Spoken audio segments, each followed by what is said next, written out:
Hello sa inyo. Ako nga pala si Jess. Isa akong dating nagpa-vlog in 5 years. Okay, I have any on description myself na gusto kong sabihin ng maligayang Pasko at manigong bagong taon.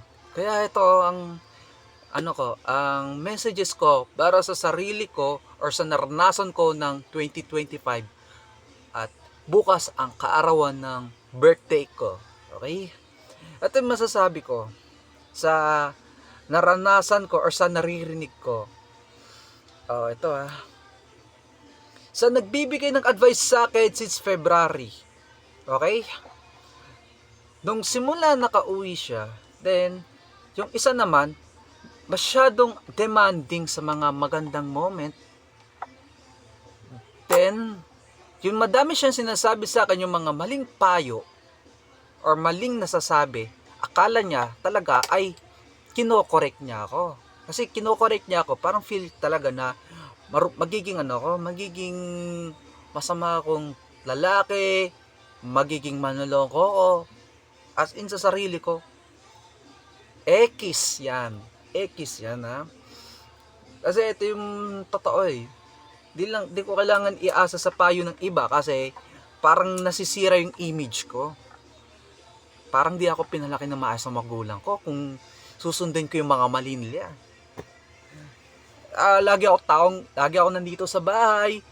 Alam mo ginagawa ko, nagdo-drawing, gumagawa ng sariling comics or something na ganito. Nagpo-focus sa utak ko. Ganyan yung mga career ko. Hindi yung career ko, natuturuan na sasabi, pag nagtrabaho ka, tapos may makakalubilo ka na mga chika babes, ang tingin sa akin, babaero. Sorry for telling about that myself, sa nasabi sa akin ng sumira sa akin ng 2025, pero ito yung personalidad ko sasabihin ng yung payo na yan ay hindi nagre-reflect, tapos di yung dapat di ganyan seryoso ng ganito. Anong feeling sa mga maling payo, di ba? Parang minamanipulate ka. Para sa akin, ayoko mag-manipulate. Masyado akong low-key. Pag nakipagtalo ko, tapos ako pa naging mali. Then yung advice sa akin, wag ko na lang iaasa kasi wala naman akong pakialam Para sa akin, kaya ko naman yan Being low-key ako Kasi di ko na kailangan yung mga payo na yan.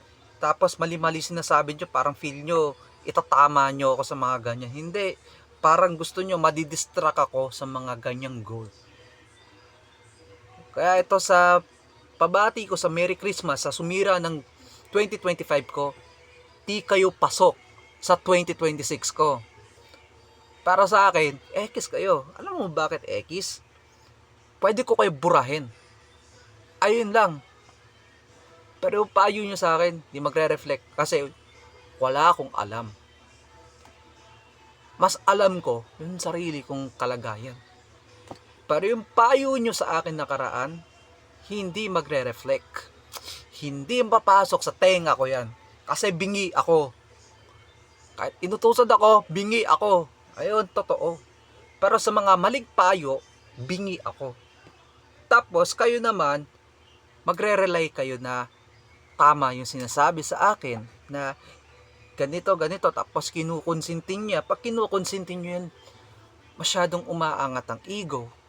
Kaya nagiging immature yung pag-iisip kahit tumatanda na Ayun, sasabihin ko guys, dami akong cruds pero nilolokoy ko sarili ko. Ayun lang. Then, para sa akin, provide ko yung lahat na nangyari sa buhay ko. Yan nangyari sa buhay ko na maging okay na lahat. Huwag na lang mag-relapse yung part na bumalik sa trauma na naranasan ng binigay sa akin ng taong sumira sa akin noon. Yung maling na payo sa akin or something na ganito. Or mali yung pagbibigay ng conflict.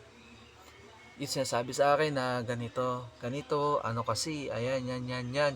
Bakit di kami magkasama? Lagi kami magkasama, kahit magpipicture kami. Pero yung mga mali na sasabi nyo, feeling nyo, kilala nyo na agad. Pero hanggang maaari pa, 'di ba Pasko na. Pag Pasko na magiging mabait. Hindi.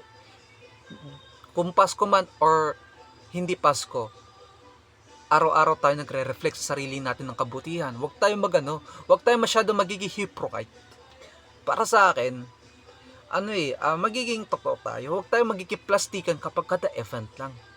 Kasi pag kada event lang parang tinatago natin yung sama ng ugali natin or yung mga pagiging hypocrite natin. Kasi para sa atin talaga, masyado tayong nagpapanggap Then, para sa akin, kung sila marunong mag-apology, marunong din ako mag-apology. Just give me the payback, not to giving to pride. Ayoko sa pride na tao.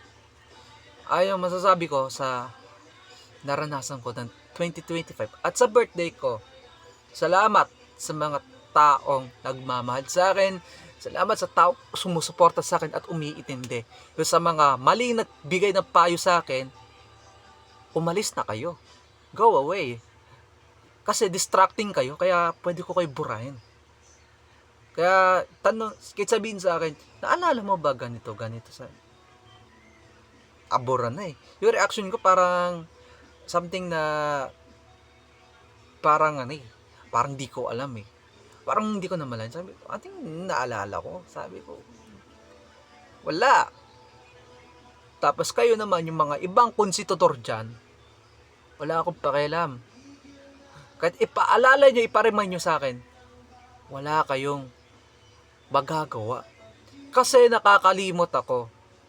Ay, birthday wish ko na burahin ang taong gumagabal sa buhay ko. Oh, I can forgive that, but I remove their trust.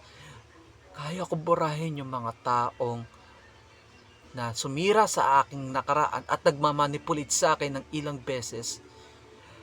Pero hindi ako magtitiwala sa mga ganong bagay. Pero yung karma lang bumabalik sa inyo. Hindi na mababalik yung dating ako na madali akong pakinig at magpauto sa mga malinyong at payo. Thank you sa mga taong nagmamahal sa akin. Okay?